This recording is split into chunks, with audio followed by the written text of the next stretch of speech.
Hello, my conspiracy nuts, and you know who you are. This is Byron Dice, and you're listening to Let's Get to the Bottom of That podcast. Today is episode 30, D.B Cooper. Perhaps you heard of the name, perhaps you haven't.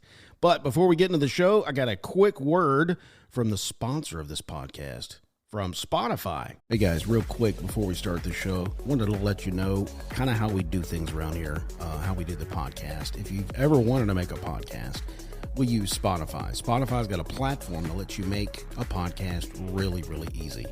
And then they let you distribute it everywhere and even earn some money if you want a little change, ching in your pocket. And they do it all in one place. And it's for free. That's the exciting part.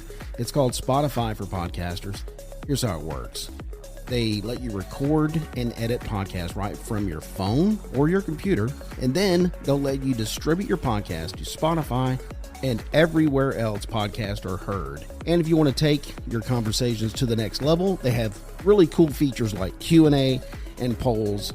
And those are the things that really get people and your fans talking about things. So with Spotify for Podcasters, you can also earn money, including ads and podcast subscriptions. And the best of all, like I said, it's totally free with no catch. Ever since I've discovered it, I feel like the options of the Q&A and the video options and the polls has really let me take the creativity of my podcasting to another level.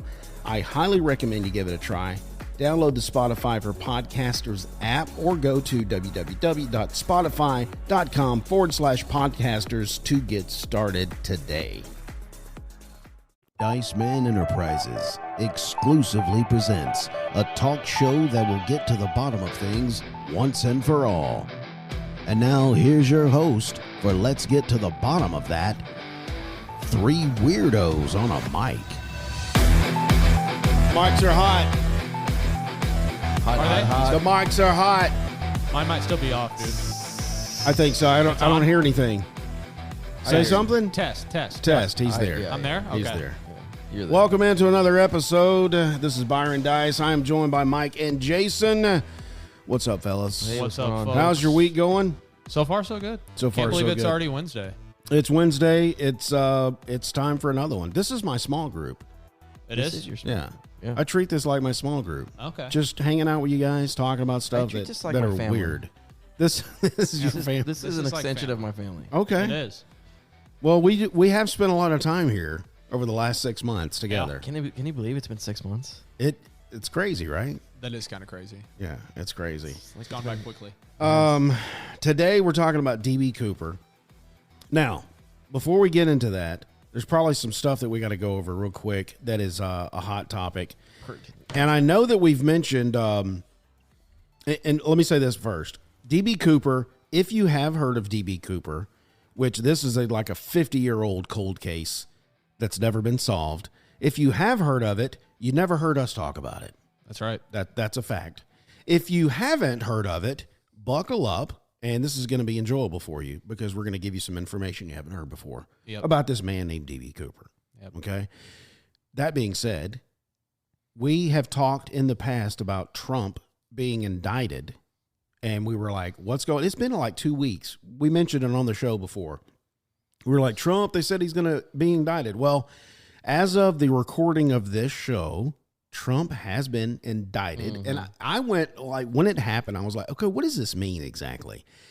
Indictment, does that mean arrest? Was there fingerprints, mug shots? Was there handcuffs? Or was it just, hey, you have a court date? Okay, I'm showing up here. I'm at court right now. To formally bring charges upon. Yes. Okay. So was there an actual arrest record?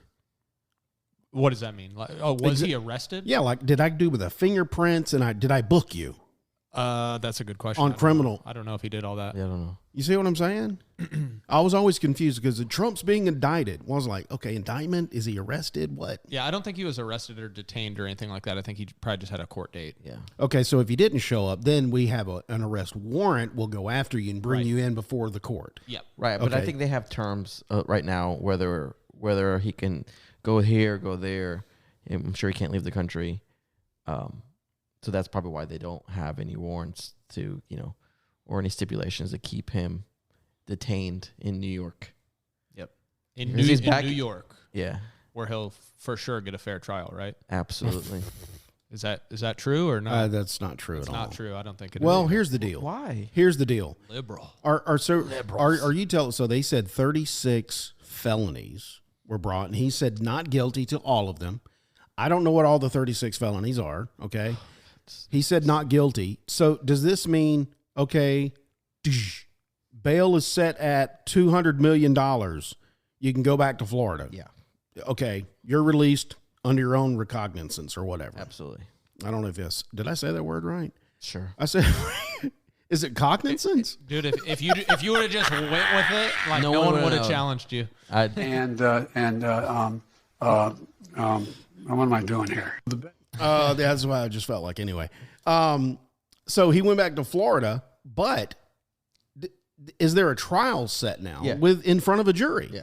Yep. So the DA or the prosecutor and the defense has to pick jurors, right? Yep. So surely there's going to be a hung jury. You can't get all 12 that's going to go, hey, we're going to railroad this guy. I mean, if you get him from New York, then yeah, you can. What is a hung jury exactly? Hung jury is like if Jason was a juror and all the other 11 said he's guilty and Jason said, nah, he's innocent. Okay. And they can't come to an agreement, it's hung. And they see. dismiss the case. Okay. Yeah, I don't know. So I think that's going to happen. Do you think it will be a hung jury? I think it will because the defense can pick jurors too. So they're going to pick, oh, that guy's wearing a MAGA vet hat. him. He's They wearing vet a him. MAGA hat. What's going on Yeah, here? they vet him so they're not. So they try to get jurors that are the least biased. Which is very difficult in this one. But what happens when the judge themselves could have bias? Judges? Well, Judges. No. see, here's the thing with the court. The judges only preside over the rule of the court. It's the attorneys that present. Sure, but they can The dictate. evidence. They can dictate the flow, Well, sure they And- can, and and they what's create the order of the court. right? And they can dictate what's admissible of. And I think they evidence. come up with the sentencing, Mm-hmm. That's correct. Yeah. but they don't come up with the guilt and innocent. And it's up to the lawyers to go, hey, we're arguing this. Lawyer. Because it was that whole thing with like the Alex Jones trial where Oh my God! See, yes, exactly. yeah, where the judge was That they was found her Facebook and it truly was like, overreaching yes. Yeah. because she was doing. So maybe that is going to be the case here. Yeah, like I feel like this at least maybe with the advent of social media we're more aware of it, but it seemed like back in the day like judges would like recuse themselves from stuff that if they had like, you know, Any hint or Yeah, like yeah. I feel I hate this guy. I need to recruit. yeah, like I can't be the judge here because I have Judges you know, had morals. yeah, like I have feelings here. Like I It's really strange, the whole judicial system. yeah. I've never understood because I'm like, that guy puts his pants on just like me. Mm-hmm. Yeah. He takes a crap just like me and wipes his butt. Why is he special? Yeah. Yeah. So what do you think the fallout of all this is going to be? Do you think? I think it's going well. Number one, where's my brain? Raised? Raised, thank you. I raise you I'm up. so glad Mike's here. Order in the court. He raised $5 million in 2 days. So How much? $5 million. For legal? No, for his campaign. For his campaign? Okay. So that's a win. Yeah. I think it's going to strengthen his base, and then I think other people are going to come along and go, well, I'm voting for this guy because they're just trying to bury him. Mm-hmm. So So you there's think that's something what's there. gonna I think that's what's going to happen. I think that it's gonna hurt his campaign, and I don't think he'll get reelected. I think his base will then soon go to the next candidate, DeSantis, presumably. probably, and So you think before the primaries, right they'll pick a new or during. So they'll pick somebody else to on the ticket. Right. I feel they're gonna try to nip this. They're trying to close this. Well, all the rhinos before- hate him anyway. Yeah, Democrats want to close this before the election. They want it done, sealed, and delivered. So I think That's a good point. primaries before primaries, and then the base is going to shift to DeSantis, and that will just strengthen the Republican Party. And then everybody that was hardcore MAGA's like, I ain't voting for nobody. No, forget it. I think they'll shift to. You think? Yeah, I think DeSantis. I think they'll be mad. because they rather have DeSantis than Biden, Sleepy Joe, Oh yeah. or AOC, And Yeah, it'll be interesting or to see. Kamala Harris. Oh yeah. To check if you qualify. So good. I love that. Such a nightmarish laugh. Dude, she's the Joker. She's awful. Yeah. What about you? Well, that's a good point. I didn't think about that. That's a good. What do I think is going to Yeah, what do you happen think? with the trial and the, Well, the- 2024 yeah, and election and, the, everything? The fallout. I don't know, man. Like I texted these guys earlier today, and Biden? no, you guys, Oh, and you two. I texted in our Yeah. group chat, and Yeah, that's interesting. I put a lot of thought into that. Anytime I text you guys like a paragraph, just know that I thought for at least probably like 5 minutes before I typed it out, and I was like, I think division is probably the end goal here. But I don't know. I feel like when Trump was elected the first time around, a lot of people saw a guy that was outside of the establishment and, promised to drain the swamp and all these things. And, he delivered on some aspects, but not all of it. No. And I think that left some people disappointed. He kind of surrounded himself by swamp creatures and like within his own cabinet. So I don't know if his base is going to be as enthusiastic for him as they were in 2016 or even 2020. I don't know. So I could see some of that shifting over to DeSantis. I know in politics, like when it's your moment and you're running, which I think DeSantis is. I think this is his moment and he is running. I think he could do some damage. He could be the nominee. So I'm not sure. For the ticket? and I think he'll wait as long as he can to announce that he's running. Yeah. Because He wants to see things unfold with Trump in this trial before he says, all right, now I'm in. yeah, That'd be smart. I'm not sure what he said. Did he ever say he was running yet? He or- is not. He hasn't? Okay. No. Because I know he did that like sit down with Piers Morgan and I didn't watch it yet, but I was planning on it. And but yeah, dude, I don't know. I think if he does run, then I could see him winning because I feel like people that did vote for Trump do view him now in a different light or view him as more of a too polarizing of a guy. So, and like I said in that text, like I think a divided America isn't going to get anything done because we're just going to quibble amongst each other and then the criminals at the top are going to have business as usual. Yeah. So I don't know. Ukraine. Yep. Yeah. Ukraine, money laundering, insider trading, Yeah. pedophile rings, Islands. drinking blood, Right. Yeah. you name it. You name it. Yeah. I did watch the American Dream on Netflix. Trump. And he said something interesting when he won in 2016. And I didn't realize he had went up for presidency twice. He was kind of teetering the fence. I didn't realize that. Like earlier than Yeah. 2016. Yes. But this time he said, I'm not going to run for president unless I think I can win. Mm-hmm. And so all those other times he jumped out. He was kind of on the fence, then he jumped.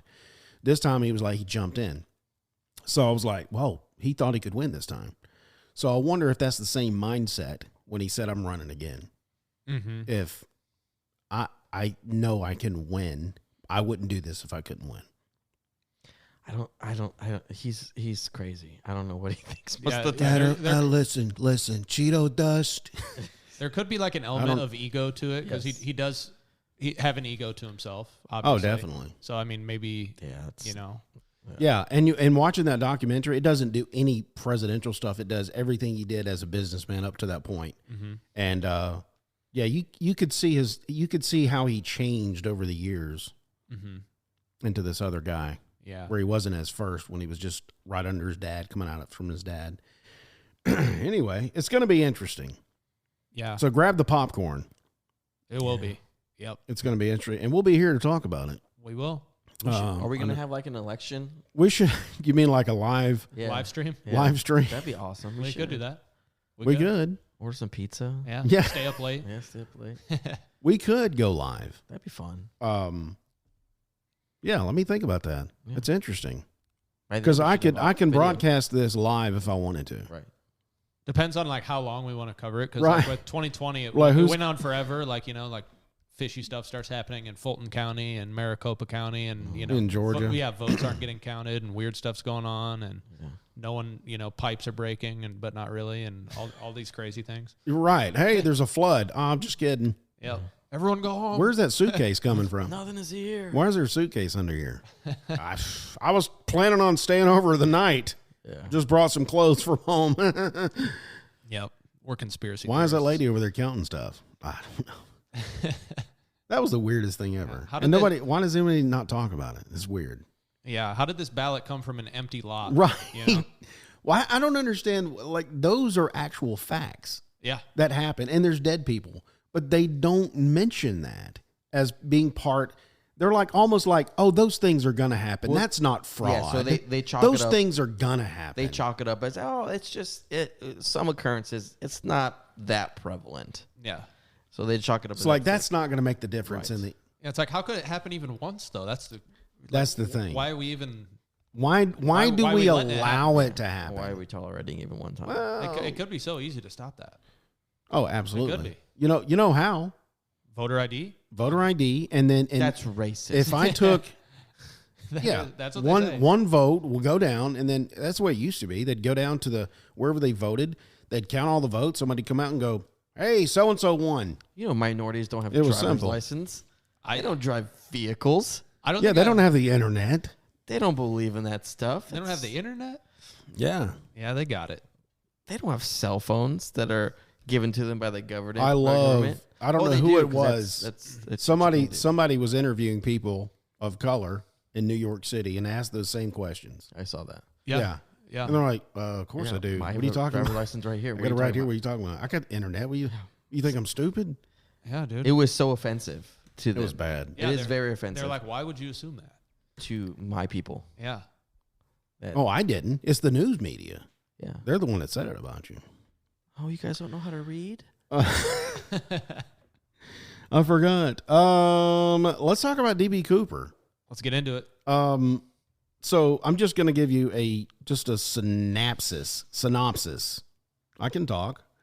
The day before Thanksgiving, I'm just going to give this to you, and then we're going to start talking about it because I know Mike's got some notes too. On November 24th, this is the day before It's Thanksgiving. very important. 1971. Long time ago. The day before is that 50 years ago?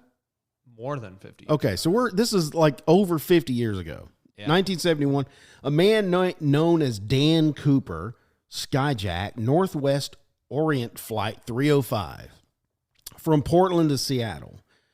Later, he would be known as D.B. Cooper. I'll tell you about that in a minute.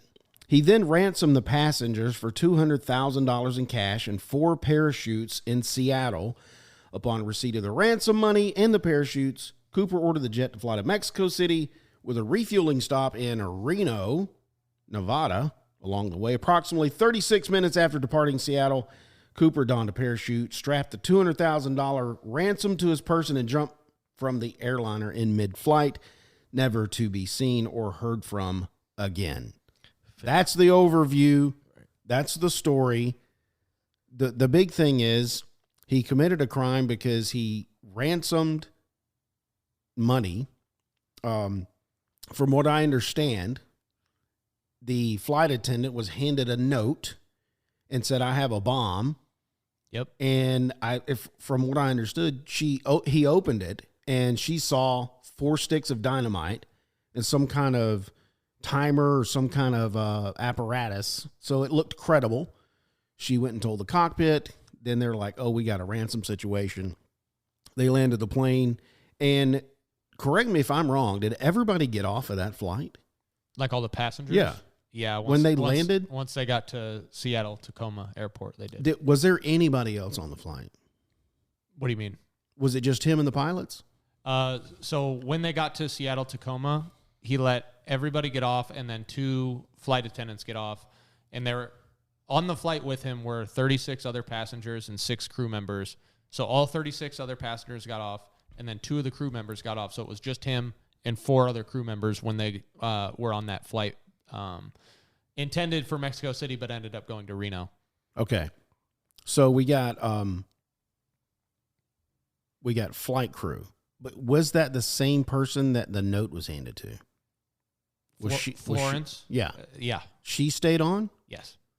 Okay. That's interesting. Mm-hmm. We'll keep going, but I have a theory about her. Okay. Think she was in on it. And he always, Yeah. Here's one thing that's important with like these notes that he's passing around. He always took the notes back. Oh, so we don't have that note No. in evidence. So what she said, the note said, is based off of her memory. So he said, she said. Yeah. You're kidding me.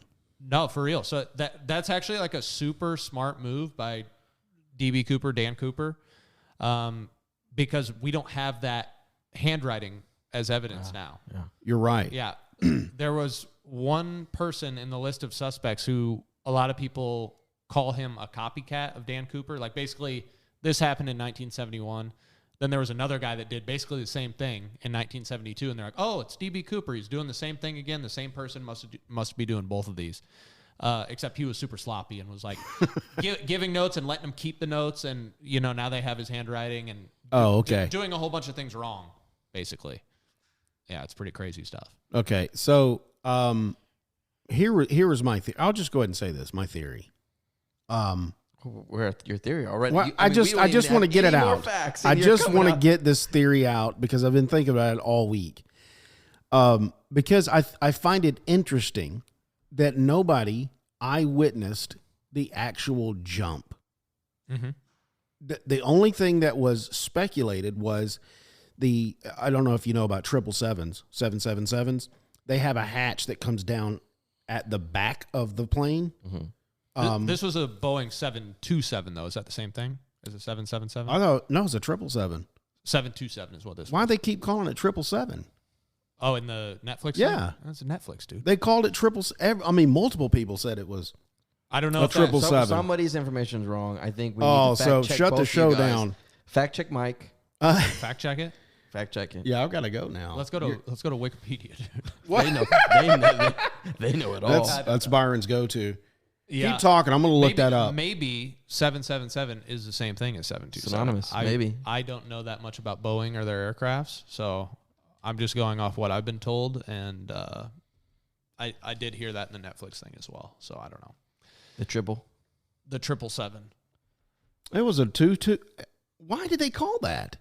Maybe A Boeing 727. Thank you. Like it could be the same thing though. I don't know this terminology. Like Okay, so yeah, I'm glad you mentioned that because when they said they would always talk about this, blah blah blah, the 777. Because when they found, we're getting ahead of myself. Does Because this they crash found your theory? No. no, it does not. Okay. Because I was just telling you what kind of plane this was because there's a hatch at the back that lets down that you can walk out onto the ground. Yep. Plus, there's hatches on the door, which usually goes up to the jetway. Right. Normally, people don't use that back hatch Mm-hmm. getting on and off. But this was described by the pilots that the back hatch was opened. So they assumed that he jumped out. So my thought is, did he ever jump out? Was there a man was this man even on the plane, or was all this made up by Florence? She got the money and she threw it out to somebody on the ground. Could be. I've heard theories about it, like where the crew was. You know what I'm actually saying? Involved. Yeah. Anyway, that was my theory, because I was like, this guy.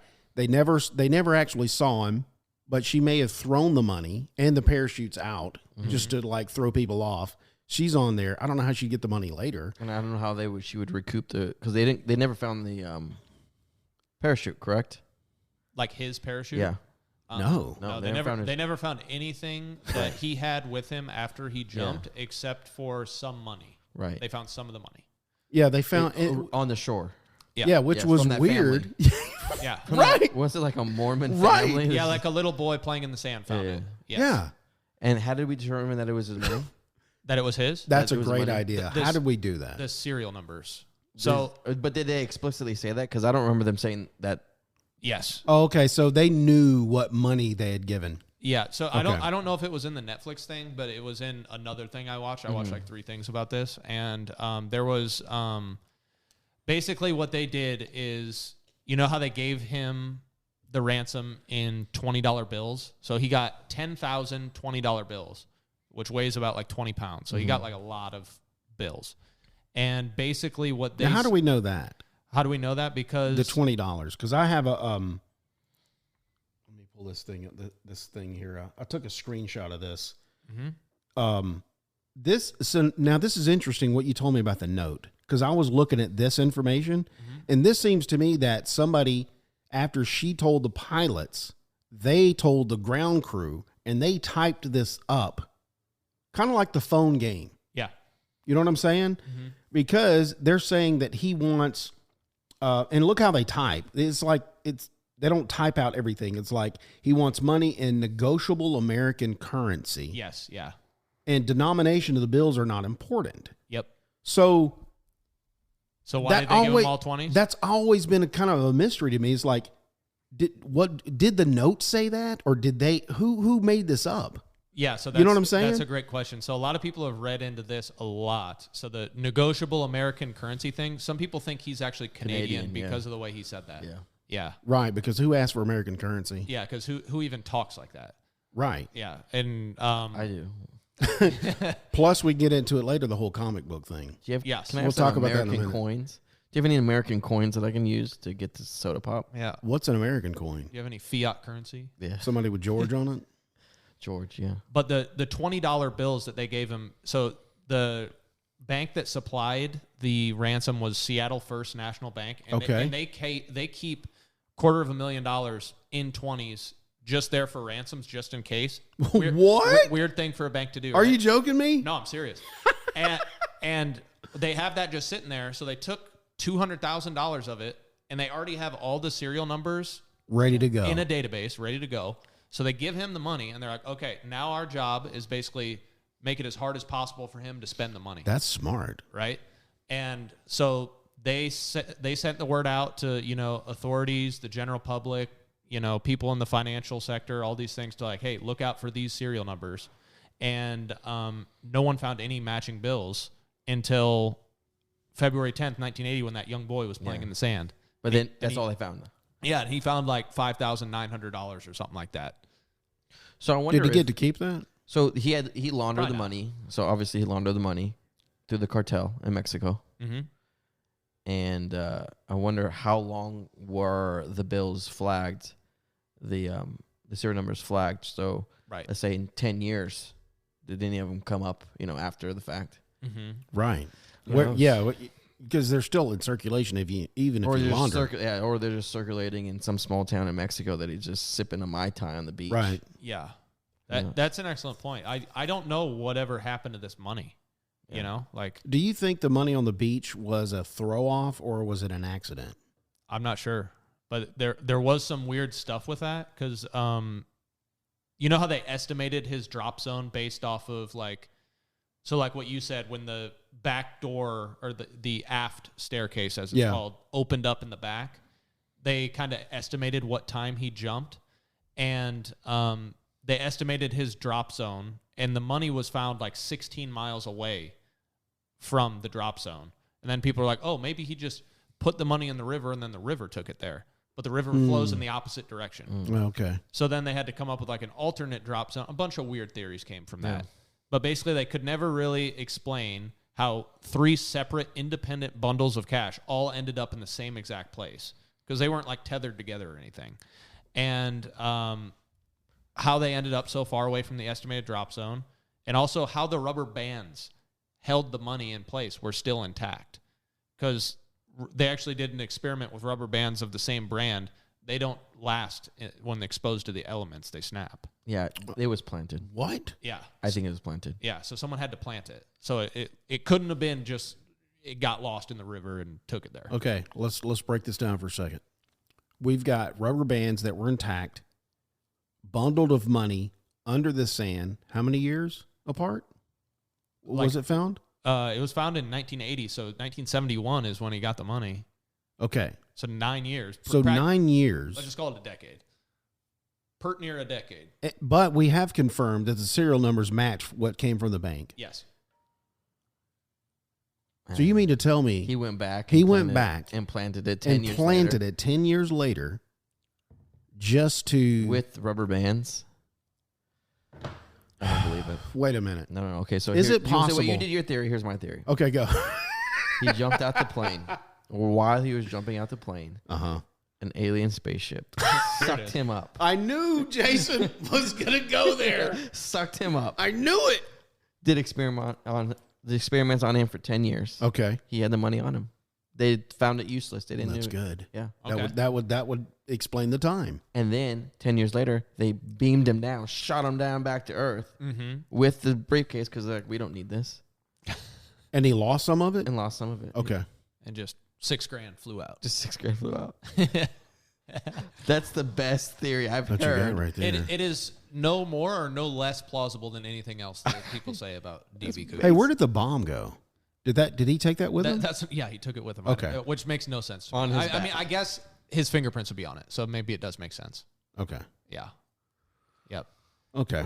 Dude, and they lifted 66 fingerprints off of the seat he was in and then nearby things that were never related to anybody. So they never matched any of the fingerprints from any of the suspects. That's what I was. The Netflix we watched, they Yeah. never really talked about the fingerprints because I was waiting for them to say we found fingerprints, but I never saw that in that show. Yeah. It must have been on the History Channel.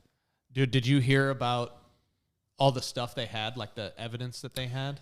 Yeah. What was his name? Tom Colbert sued them because there was this whole thing. You watched the Netflix, right?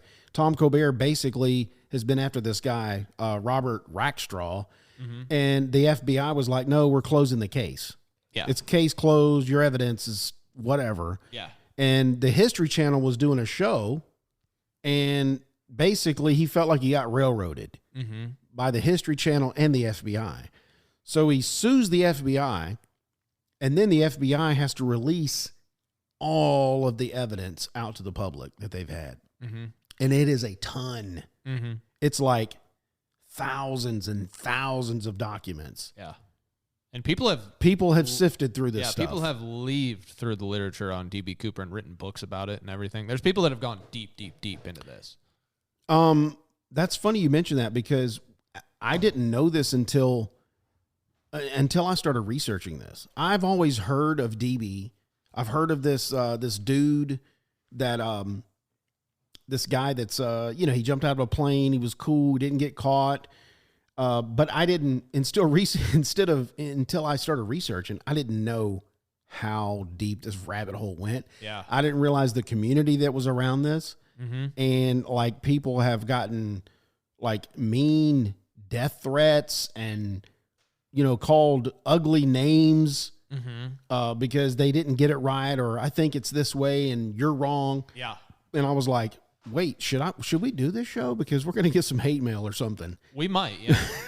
But yeah, all the evidence that he left behind on the plane, he left behind a black clip-on tie with the tie clip fastened to the left side of the tie. Okay. And they took that as meaning Dan Cooper is left-handed. So when you put a tie clip on, you usually use your dominant hand to do it. So they think that he's left-handed because it's basically affixing the tie to your shirt from the left.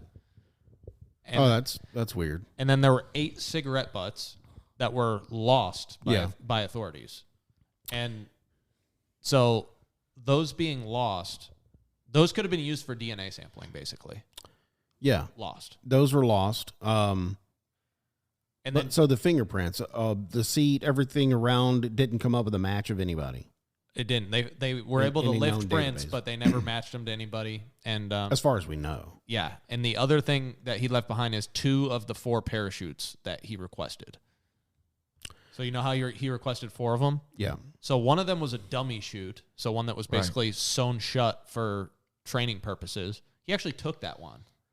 And then he took another one, which was like a military one, and that was like the primary chute that he used. The secondary front chute was the dummy chute. So people think he was like kind of ignorant of, jumping out of a plane and parachuting because he took a dummy chute, not realizing that. And he also took the older parachute because the other one was like a nice new civilian parachute. But then other people are like, okay, maybe he did that on purpose because maybe he has a military background. He's more familiar with this military chute, not this civilian one. He stuffed the money in the dummy suit. Yep. That's what a lot of people think. I did hear on the documentary that he was smart for asking for 4 because they could have given him, if you just ask for 1, They'll just sabotage it. they'll sabotage it and you're dead. Saboteur. Yeah. So, but how would you know if it's real or not Mm-hmm. unless you had some type of training around parachutes Yep. to know, oh, this is going to open up and save me? Yep. So, yeah, they thought he was going to take basically, a hostage with him, and they didn't want to risk, killing an innocent person. Yeah. So, genius move by D.B Cooper, for asking for 4 parachutes. Okay, let's talk about this real quick.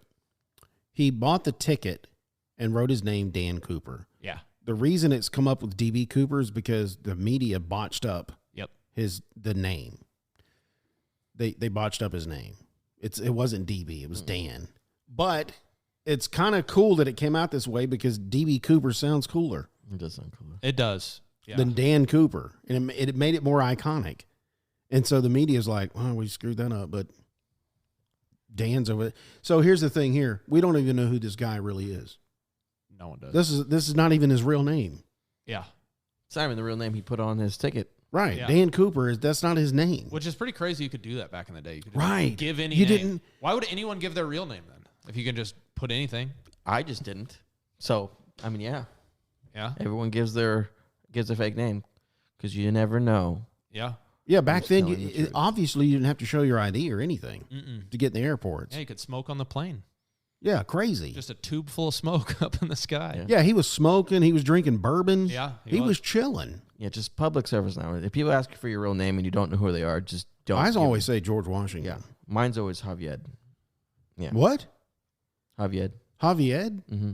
Oh, okay. Yeah. Interesting. Okay. Interesting. Like I can people see show it. up at your door dressed up in some kind of suit, knocking on your door at 6:00 at night on a Wednesday. Okay. Fake name. Okay, gotcha. See, Yeah. that's smart. Yeah. That fake is name. smart. Yep. That's social engineering. I think I'm going to say Habib. Yeah, there you go. Because at 7 p.m. at night, you shouldn't be working. Right. So there's no reason for you to show up at somebody's house. Yeah, it's quiet hours. Right. Yeah, something's wrong. Something's wrong. So, Okay. So what do you guys think of this theory? What do you think about the people that say Cooper didn't survive the jump? Where's his remains? Yeah. So I mean, didn't they have like extensive searches through the area that they thought he could have landed? they did. Yeah. So like when he jumped from the plane, and I've heard different things here. So what one source said is he leaped into complete darkness into a frigid rainstorm with intense winds. Yes. So it was very cold. From a plane that was traveling about 200 miles an hour, which is much slower than planes normally do. That's right. Because he requested that the plane has, the landing gear down, the flaps at 15 Yeah. degrees. He had all these weird requests. He had to go as slow as it could go. Yeah. And no higher than 10,000 feet. So they're going at 10,000 feet, 200 miles an hour into the cold, frigid rainstorm in, the Pacific Northwest in November. Yeah. Seattle, thanks. So he wasn't dressed for the cold weather that he would have to endure. He couldn't steer the parachute that he had. It was just like, just a regular parachute with no handles to steer it. Really? Okay. Yep. And he couldn't see the ground through the multiple layers of cloud coverage. It was completely dark, like I said before. And, a lot of people think that would mean he wouldn't have much coordination with a potential accomplice on the ground. He's allegedly landed into the middle of a forest with snow cover and stuff. So some people think he died of exposure. Some people think he didn't deploy his chute and just splattered. just splattered basically.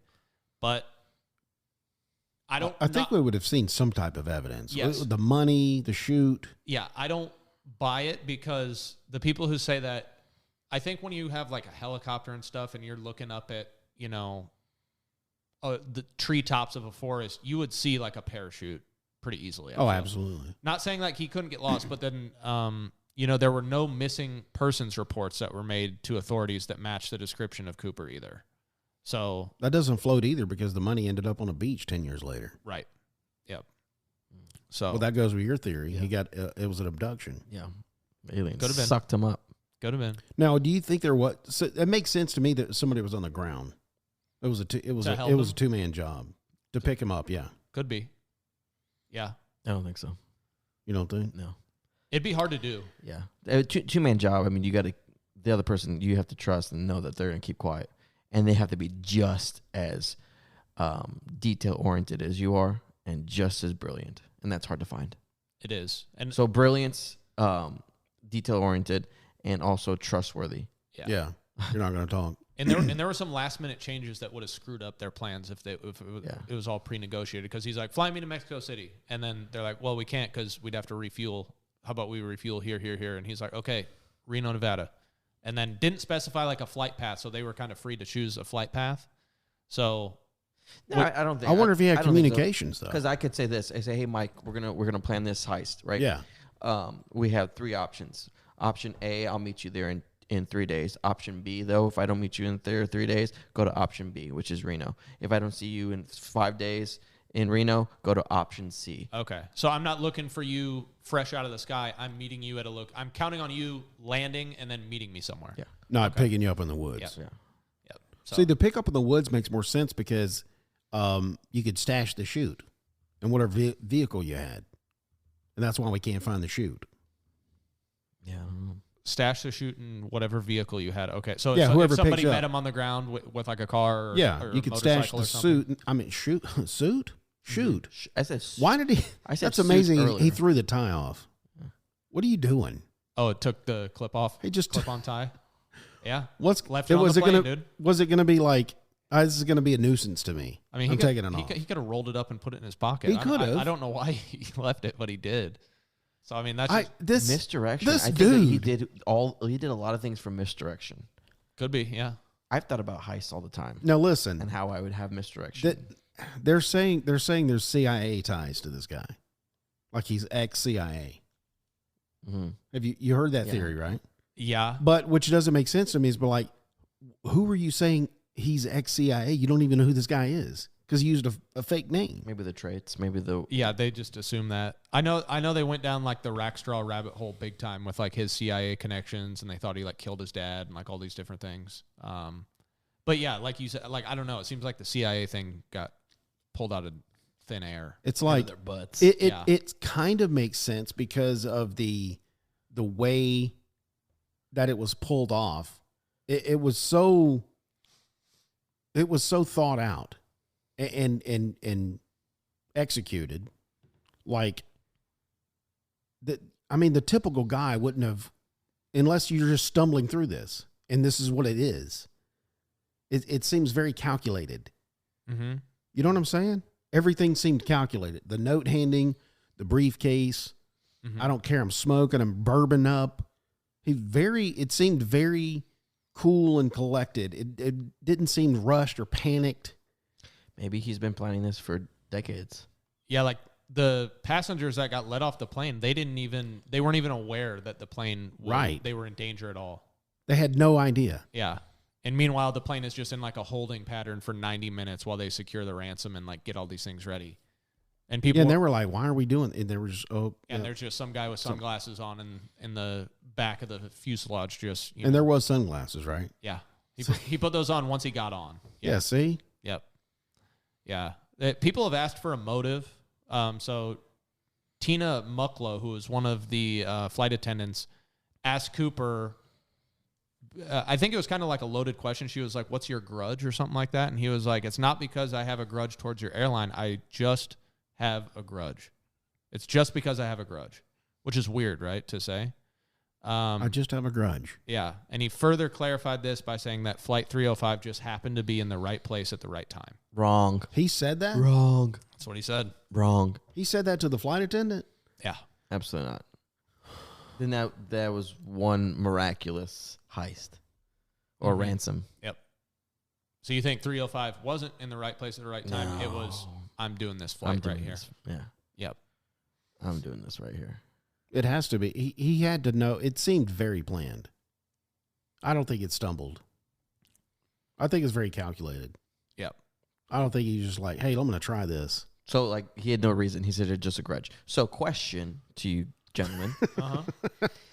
If you could get away with it and you're not hurting anybody, you're not taking money from the poor, you're taking money from these big corporations, these money-hungry corporations, stealing from their banks down in Silicon Valley, and you could get away with it, would you do a bank heist? No, man. I'd be afraid of getting caught. I'd mess something up and get caught. I'd get too nervous, dude. Okay. Yeah. Take you in for interrogation. Yeah. We're done. I'd get like I wouldn't get a wink of sleep the night before, and when it's go time, I just don't think I'd be as cool as this guy was. I'm sure he was having a smoke and drinking and calming his nerve that way, but because he was surely nervous, right? Sure. If you're this guy, you're nervous. Yeah. Anybody. If he existed at all, because Right. we're not even sure about that. We're not even sure. Yeah, but you have to be nervous. Absolutely. Unless you're one of those people that have like a problem with their amygdala. Like there's some people A sociopath. that never have been, they don't know what it's like to be nervous. Yeah. Isn't that weird? Like that one guy, Travis Pastrana, that motorcycle guy, he's got that. Really? Yeah, he's never been scared. He's that guy that jumped out of the plane for Red Bull with no parachute. No wonder they can do that. Yeah. Yeah, he doesn't No know parachute. How is he alive? He jumped out with no parachute, and then he went like this and like spread his arms out, and then guys affixed a parachute to him mid free fall, and then he pulled it. We just we just solved the case. D.B Cooper. That's what happened. Well, he jumped out of the plane mid fall. Somebody someone got him. somebody attached another parachute and took him away. How about you? How about you? Do you think that would you rob a bank? No, I wouldn't. I'm the only one. Would you do it? Absolutely, I would. Absolutely. There's too much could go wrong. Absolutely, I would. 100%. I laid in bed and thought about how I could do just this. dreaming about it. Yeah. just dreaming how I could. And I thought about how would I feel wrong? Nah, I wouldn't. Dude, you might fit the description of Cooper if it didn't happen in 1971. Yeah, you might fit. No, it wasn't me. Put these shades on. I'm looking at all the description. It says sex, male, race, white/Caucasian, but some people said possibly Native American or Latino. Oh my gosh. They said his complexion was dark/olive, age 35 to 50, height 5'9" to 6 foot. How tall are you? Don't say it. Weight 150 to 190. Okay. Hair black/dark brown. Wow. Okay, you got that. Eyes brown/dark. Wow. He just described me on air, just like when I gave away your address that one day. And then clothes, dark suit, white shirt, black tie, dark shoes. All of that is correct, except for Men in one. Black. There's one specific thing that you were wrong about. What? You assumed my gender. I did. No, I said sex. you assumed my sex. I did. So I did. I did too. I am Because females don't have facial hair like that. That's true, dude. This is a man bush. Yeah, and then they came out with these sketches that basically look like every man ever From that time. Like the comb over.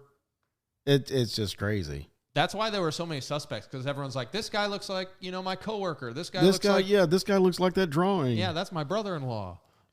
Because it's just like the most generic thing ever. I will say this: watching the most notable suspect, we've mentioned it before, was Robert Rackstraw. Which already that name, Rackstraw. What's going on there? That's a man's name. Yeah, it's a strong name. And he was born October 16th, 1943, and he died July 9th, 2019. Right before his death, he continued to deny that he was D.B Cooper, because they have asked him on numerous occasions, "Are you D.B Cooper? Why'd you pull this off?" But he denied it. And here's just some people that think that Robert Rackstraw. Eric Kinesmith, he's a former chief of intelligence, believes that Rackstraw was D.B Cooper. Joe Russo Nolini, whatever. He's a former U.S. attorney, believes that he was Cooper. Rick Sherwood, former member of Project Left Bank. Now, that was the dude that cracked the code, was doing the code cracking. because he was Project Left Bank. He believes it was Robert Rackstraw. Doran Schroeder, he's a former FBI agent, believes. So there's a lot of people that believe Rackstraw was D.B. Cooper. That was the most known. Of course, Tom Colbert spent, 10 years on this investigation, and he said he cost about, upwards of $200,000 of his time and his money to try to get Robert Rackstraw. And the problem was, it seemed to be like, here's a guy that I think is D.B. Cooper, and he tries to fit him into it instead of backing up with, like, if there was some evidence that said Rackstraw's not it didn't float with him because he was trying to fit him into that. He wanted to prove it so bad because he really thought he was. Yep. So he was trying to make all the evidence point toward him. Yeah. He had green eyes though, dude. Yeah. But of course, brown the sometimes. FBI eliminated Rackstraw. Now, here's the dude. What was his name? Rick Sherwood. He was in Vietnam, and he did that Project Left Bank, which I think Rackstraw was supposed to go on, or he was there in Vietnam with him. I don't know if you got that far in your episodes with Sherwood. I don't think so. But he remembered Rackstraw from Vietnam. But at one of the letters that he wrote, it said at the very bottom in parentheses, "Please tell the lackey cops D.B. Cooper is not my real name." And then based on that, Rick Sherwood, he was a code breaker, and he figured out this cipher, and basically Robert Rackstraw was in that sentence. "Please tell the lackey cops," based on the coding that he used, Robert's name was in that. So that's why he believes that Rackstraw was. But they were like, some of the people were like, no, based on your code, I could make it say SpongeBob SquarePants as well. So it's like it was coincidental that it was Robert Rackstraw that you uncoded. So it was kind of shaky. It didn't make sense. Yeah. Another thing, I wasn't convinced. Like, he was only 28 years old in 1971. That's right. It didn't make sense either. Yeah, because everyone said Cooper appeared to be in his mid-40s. So I know, some people look older, some people look younger, all these things, right? But, like, that's off by quite a bit. Like, if you just take 45, you're off by 17 years. Yeah. You're not going to be off that far. I feel like a lot of people have confirmation bias with their theories. Like, like you said, hey, I have this idea. I'm going to try to make this evidence fit this mold of my idea, who I think this person supposedly is.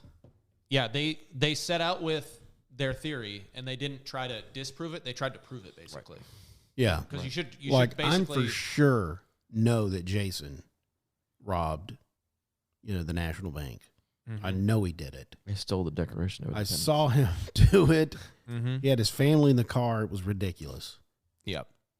But Jason said he was in Nevada, and I have to prove that he was at the bank. You know what? Here's what's funny, too. The footage, I don't know if you saw in this, as far as you got in that documentary, the footage of Rackstraw when he was young. Mm-hmm. And the way he carried himself was very suspicious. It made me think this is D.B. Cooper. The way he looked at the camera. Yeah. Did you notice that? Yeah, a little bit. He was very cocky. Yeah, he had a weird air to him. And he answered questions strange. Like when they asked him something about D.B. Cooper, he wouldn't say no. He would say some weird sentence that kind of throw you off. It wouldn't make sense. Yeah, I remember that. Mm-hmm. I bet you wish I was. Yeah. Something like that. You know what I'm saying? He wouldn't say no. Yeah. But he was very suave, and is that how some people like just talk back then? I don't know. I remember that because it's like, do you know what happened to the money? Maybe I do, maybe I don't. Yeah, something like that. Like that. Yeah, That's fun, and he would maybe look just at trolling him. Maybe that's the greatest troll. Yeah. And then before he died, he owned I think he serviced yachts at a marina. All right. Okay. We cracked the case. Yeah. But those guys hounded him. I don't know if you saw that when they tried to interview him. Yeah. They wouldn't go into the yard. They I were saw talking the first 2 episodes. They talked to him through a chain link fence. He was so mad. He was pissed. Hey, why don't you just admit you're DB? I'm like, dude, you're not even holding back. Yeah. Why don't you just admit it? I mean, what if he turned around and said, yeah, I'm DB Cooper? What are you going to do? And yeah. Case is closed. I dude. put the money on the beach. 10 years later, what? Right. You want some cash? How do you think I started this business? Yeah, you can't even spend this money. Oh my gosh. Oh. So of the suspects, like how many do we have? I looked through all the suspects. I mean, we can go through like the bullet points on all of them real quick. So Robert Rackstraw had a military background, experience with explosives, had a criminal record, had an uncle named John Cooper who was a skydiving enthusiast. So a lot of people like bring that up. Makes sense to me. Yeah. Discharged from the military only months before the hijacking, so that could possibly explain a motive. Grudge. Could be the grudge. But like we mentioned, he had light-colored eyes, green eyes specifically. And yeah. Well, if you look at him just right. Yeah, in that Netflix docu-series, they're like, well, you know, green can look brown in certain light. And you're just Yeah, like, the way he turned his head. Yeah. And like we also mentioned, he was 28 years old, so that puts him too young to appear to be Cooper. Yeah, I don't think it was Rackstraw. I don't either. Another guy is Richard McCoy Jr. So this is that copycat guy. So he hijacked and parachuted from a Boeing 727 in 1972, the very next year. Similar to Cooper. So people believe that, you know, oh, he's doing it again, you know? And Wait, did he actually pull off a ransom? so, yeah. So what he did is he basically, let me go through it. So this guy was a demolition expert and a helicopter pilot in the military. He used a fake grenade instead of like a briefcase and Amateur. and dynamite. And he used handwritten notes to issue his demands, like Cooper did, except he would give them and not take them back. So, Can I? Yeah. Wait, can I get that back? So now there's notes with his demands on it, with his fingerprints on it that other people have. And he demanded like $500,000. He bumped it up. Yeah, and he survived the jump from his hijacking and evaded authorities for 2 days before he was finally caught, and then he got 45 years in prison. See, why did that? When was that? This was 1972. The year later? Why did that not work? Yeah, and he never denied being D.B. Cooper. Oh, really? Yeah, he never denied it. So they asked him. So he said he was D.B. Cooper. He would be just like Rackstraw. He'd say weird things when, he'd be like, I could entertain the idea. It's just like, dude, it's just like, were you or weren't you? We got you behind bars, dude. You'll never know. Yeah.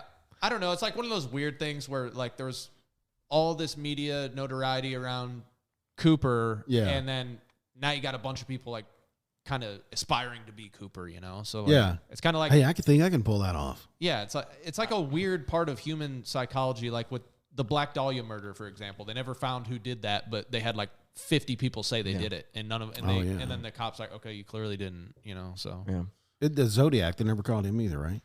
I don't know. That's probably not. Like 1970 and 1960s. And there's tons of I don't know copycats. how people got caught because like they didn't share information across state lines. Yeah, Patriot Act hadn't been passed yet. Right. There's no phone. What did they do? Basically, they did the crime and they just stayed in their town and be like, yeah, I did it. Yeah.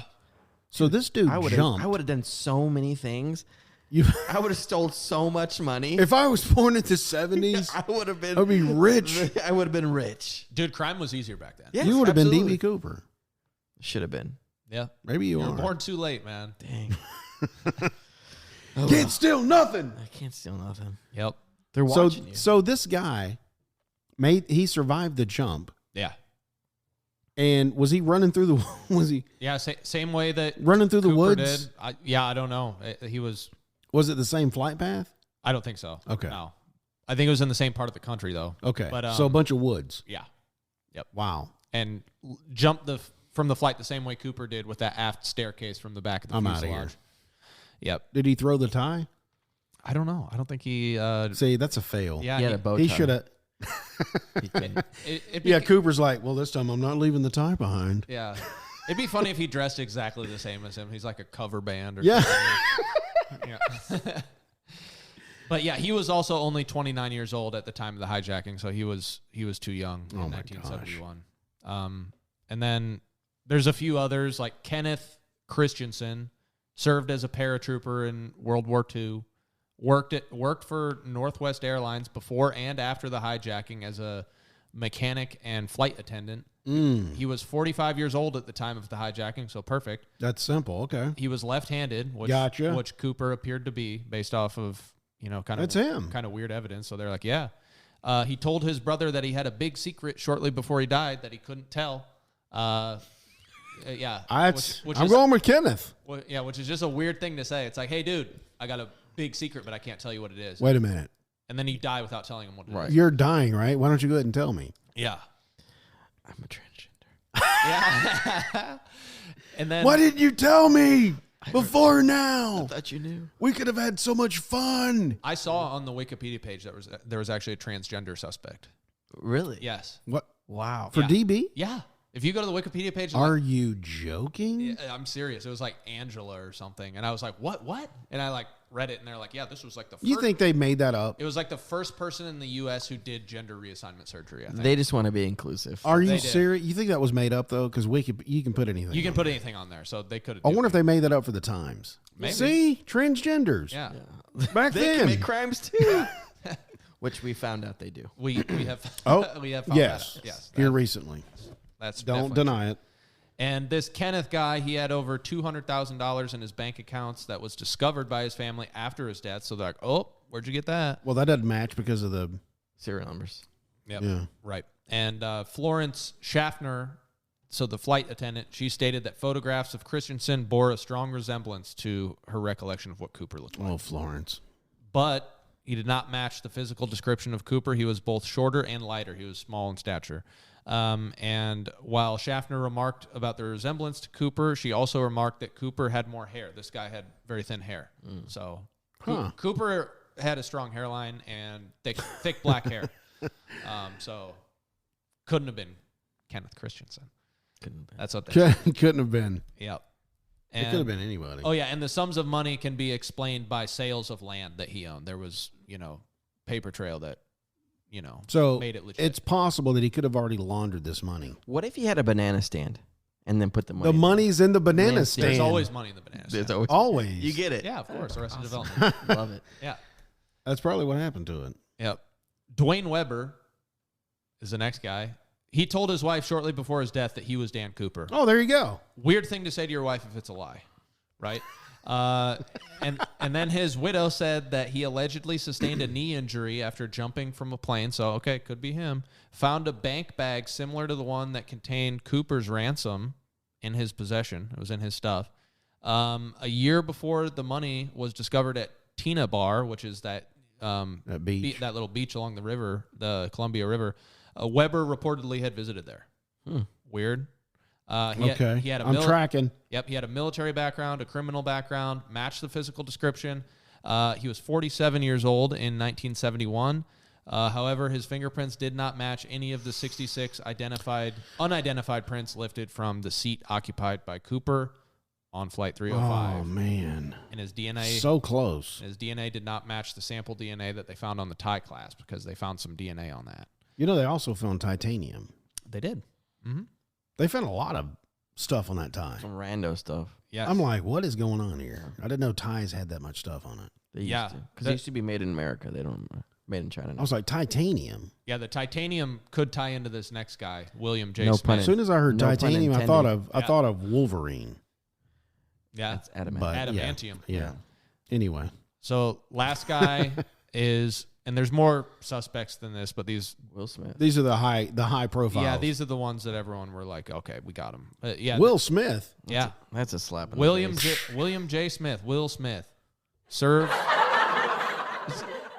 in the Navy that. during WW2, had parachuting experience, was 43 years old in 1971, had dark brown eyes, and matched the physical description. I'm tracking. He worked as a yardmaster for a railroad company for most of his life, but in 1970, the company filed for bankruptcy and Smith lost his pension, which might suggest a motive. There's the grudge. He might have had a grudge against the airline industry for their role in bringing down the railway transportation industry. That's kind of thin, but Yeah. So, and he did spend his entire life in the northeastern U.S., so that's complete opposite side of the United States, so he would have likely been unfamiliar with the territory, and it seemed like Cooper at least had a general understanding of that part of the country right. and where things were. sure. It's a stomping grounds.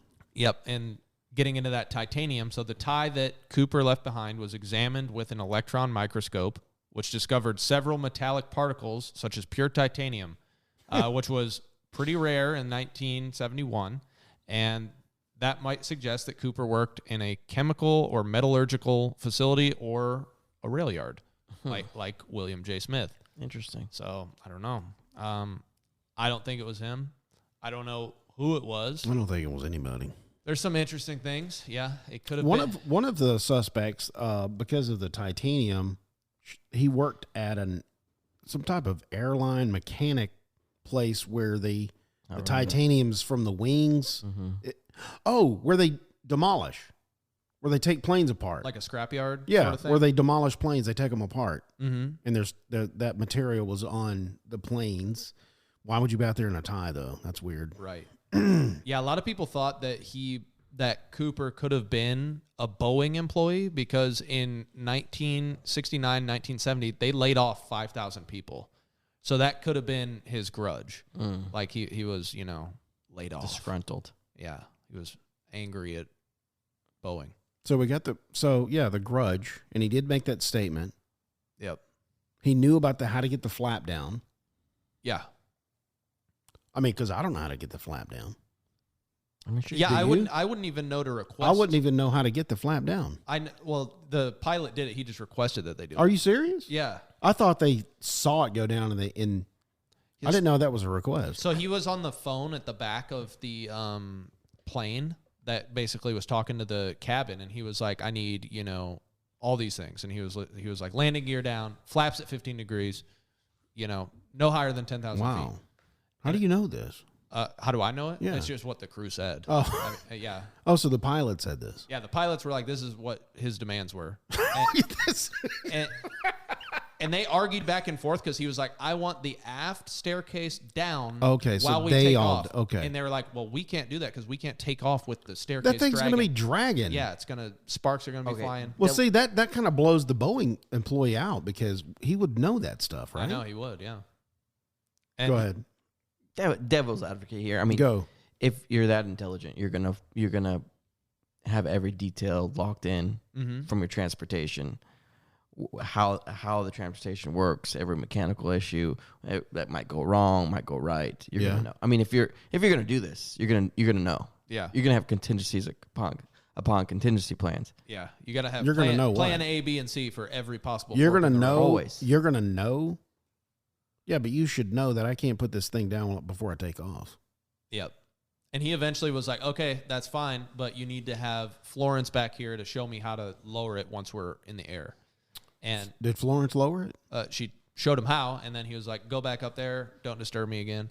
And they all stayed up there, and then they heard like a little bit of vibration, and when they landed, He's gone. did some damage to the aft staircase because it was down. He Why lowered did they it. put it back up? Why didn't he put it back up? He No, jumped- why he didn't jumped- why didn't Florence come back and put it up? She stayed up there. That's weird. She didn't want him to blow up the plane. He's like, "If that door opens, I'm gonna blow the joint. I wonder if the pilots were in on it. I'm gonna do the job." That's another theory I have seen. So I've heard that it was a psyop. So like the whole thing never happened. Talk to me about this now. I haven't About heard the of this. psyop? Yeah. About how basically it was gauging, public response to because this is like the only unsolved skyjacking ever in the United States history. Ever. Ever. Okay, yeah. This is the only one. So since it's so special, people go down rabbit holes. And Okay. come up I'm with with you on alternative this. theories. Let's go. And they say that, it was a psyop and that it didn't actually happen. D.B. Cooper doesn't exist.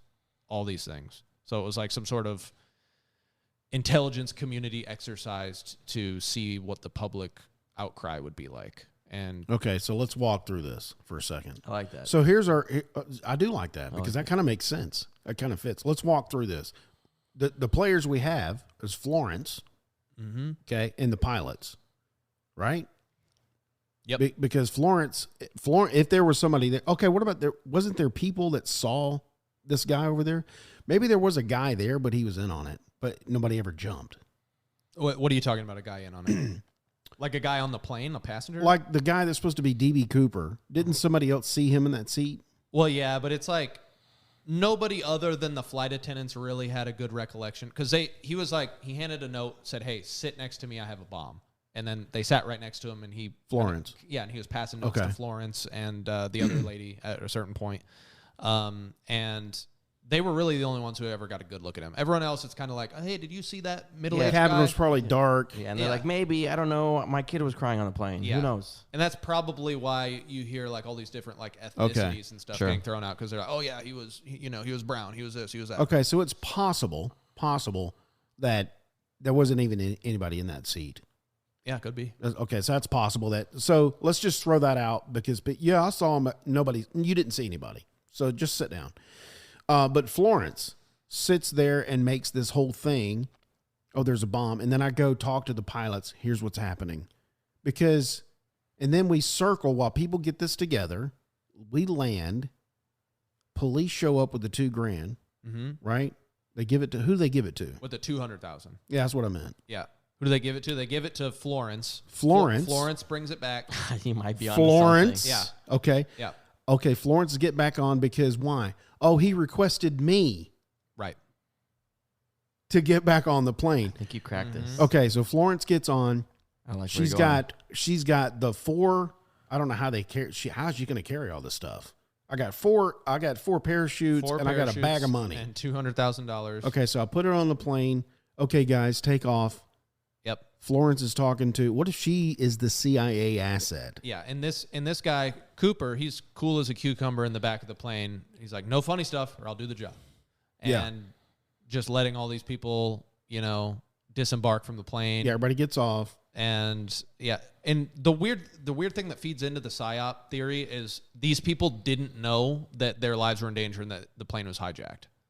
Right. Which people are like, how could anyone not know that when you are, doing a holding position, basically circling the Seattle-Tacoma airport for 90 minutes? People are going to be like, asking questions. People are Hey, like- what's going on, Florence? yeah. Because, people travel for business. Their Wait. time matters, and they're like, okay. Sure, but if the trip is, 90 minutes in the air, 90 minutes in the air circling. Mm-hmm. Why haven't we landed? What's going on? So how long was the trip from Portland to Seattle? So Yeah, add 90 minutes to whatever it's supposed to be. I don't know. right, so let's just say it's 90 minutes. They stayed up in the air 90 minutes. It's just So 90 minutes plus 90 minutes. no the 90 minutes that they're in the air. They're like, okay, well, what are we doing up here? Yeah. All right. And did at any point it go boom? Yeah, we're going to be circling Portland right now for a few seconds. Please keep your seatbelts on. Yeah, that's another thing. I wonder what they said to people because some people had to be like, what's going on, right? Yeah, because usually you ask questions. Yeah. Hey, Florence, what's going on? Why is our flight delayed? How come we haven't landed yet? Yeah. Oh, well, we're just having some, there's stuff on the ground. We got to wait. Oh, okay, whatever. So everybody's settled. Everybody gets off. Florence gets back on. Let's just pretend for a second there is no guy on the plane. There's no DB. There was no guy there. Either one, the pilots are in on it or they're not in on it, but Florence definitely is in on it because she's the one doing the notes. Yep. She tells the pilots, okay, everybody's off. I got the stuff. Take off. They have to stop. And, of course, the pilots are going, well, we got to refuel. We can't go all the way to Mexico City. Mm-hmm. And then I don't know if – okay, let's stop for a second. You said he was on the phone with the pilots. Yes. So maybe he is there. Maybe. If there's a record of that, I'm not sure if there's – Because the pilot's are the one that said we talked to him. yeah. He asked us to lower this thing. Yep. Okay. It's kind of blowing my theory up. I'm trying to go down the track where he's not even on the plane. It's just an imaginary. Well, I don't know if that blows up your theory because what if they just agreed ahead of time? They're like, hey, we're going to say he called us from the phone in the back of the plane. Okay. What if, that whole thing's made up. And then like, well, what did they're in on it too. Yeah, that and- would get me on. Okay. Yeah. So they're in on it. Yeah, that's another I made up that story. another part of the theory is if this so like the psyop thing is like the money didn't even take place. Like all of it was a lie. Oh, okay. And now you're kind of going into a different theory, which is it did happen, but there was no D.B Cooper, and it was the crew was The crew. So, yeah, the pilots were like, okay, he told us to do this. He told us to do that. And then 36 minutes after we departed Seattle, we lowered the thing for him. And then we land. We don't pull it back up for whatever reason. And then he's gone. And then you got this mysterious guy. And then Florence has to sit there with a sketch artist and make this dude up. yeah, and just make the most generic sketch. Right. I don't know. It sounds like a perfect crime. Do you guys have a perfect crime? like that I. Whoa. So let me finish this, because there was actually $200,000 that was given on the plane. Yeah. We know that for sure because we have the serial numbers, and you said they were ready for this type of stuff. Yep. For a ransom. So that money's on the plane. Dude, it was the crew. And then 10 years later, they were like, hey, people love this D.B Cooper stuff. Yeah. Let's put this stuff in a beach. Yeah. I mean, you know what I'm saying? It could be. The only thing that like really works against it. That only thing that makes sense to me. It's like, can all of them keep their mouths shut? There was no Cooper. And I think that the FBI and stuff were willing to allow holes in the story, because anytime you ask 6 people about something that happened, you're going to get little deviations here and there, right? Absolutely. Yeah. So I think we see that because it's like, oh, what did the card say that he handed you? And she's like, I don't know. I was so stressed out. I think it said, sit next to me, miss. I got a bomb. Yeah. I'm asking for American currency. Yeah. Nobody said that. Yeah. What ethnicity was Florence? She was white. No, but what? Yeah, she's I'm white sorry. What liberal. nationality? Caucasian. No, what nationality? Wait a minute. What? United States.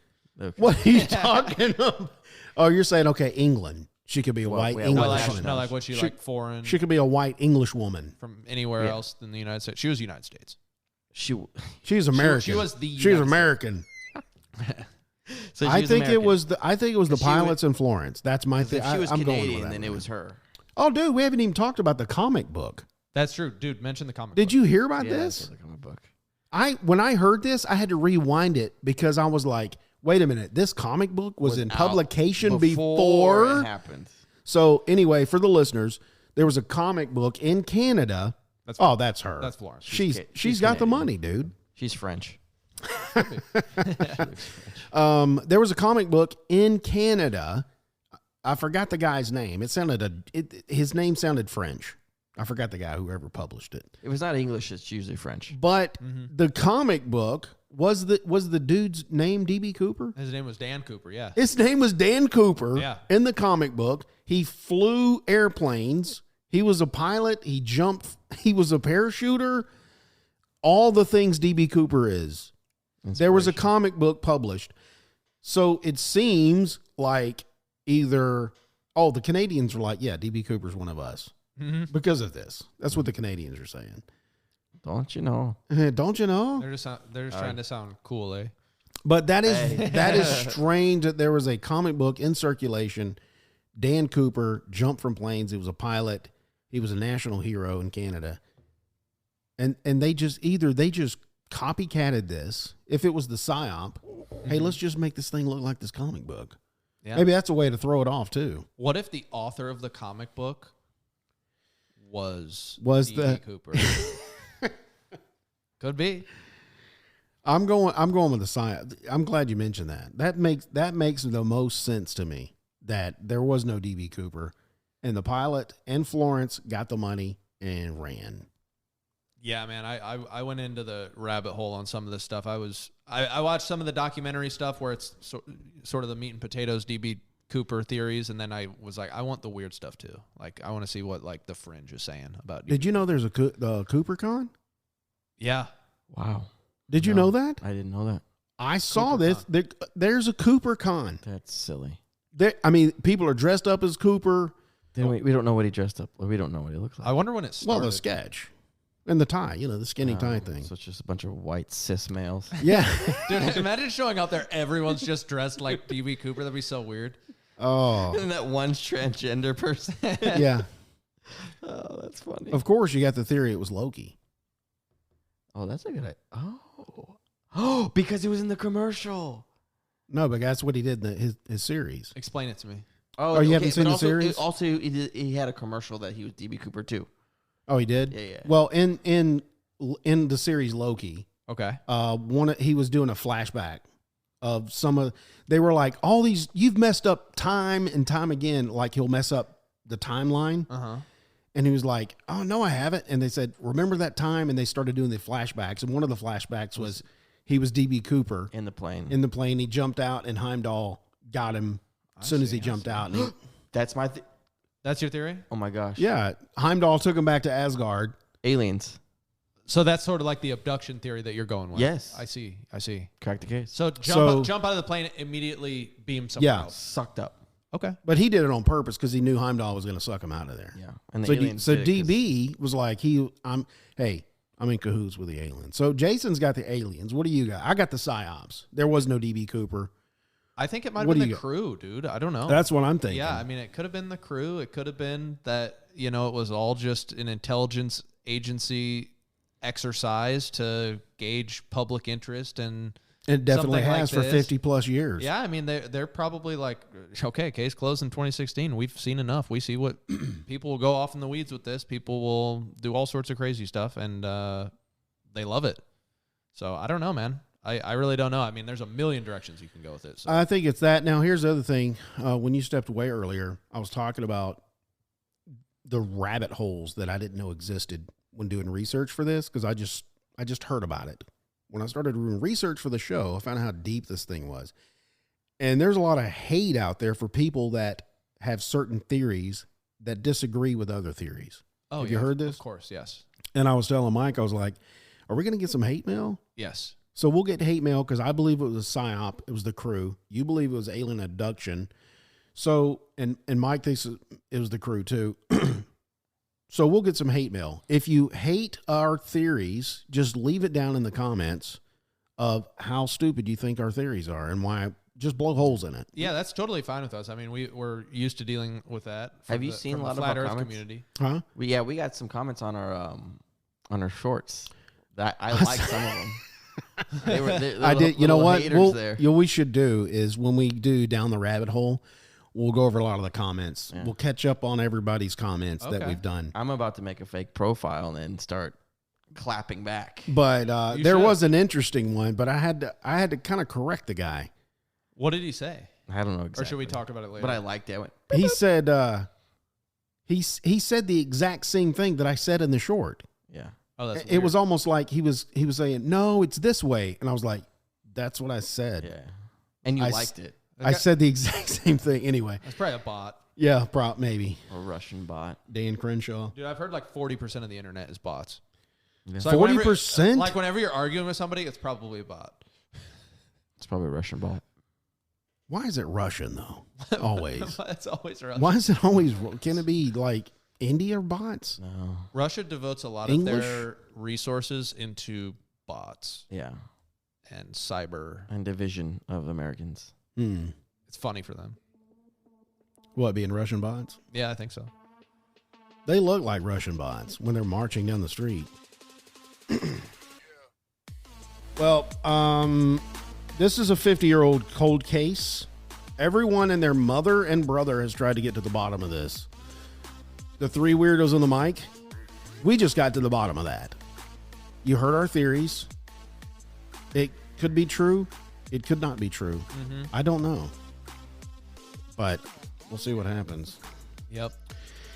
If you're listening on YouTube, Rumble, and BitChute, and you like this episode, do me a favor. Like, share, and subscribe, and also leave a comment if you hate our theories.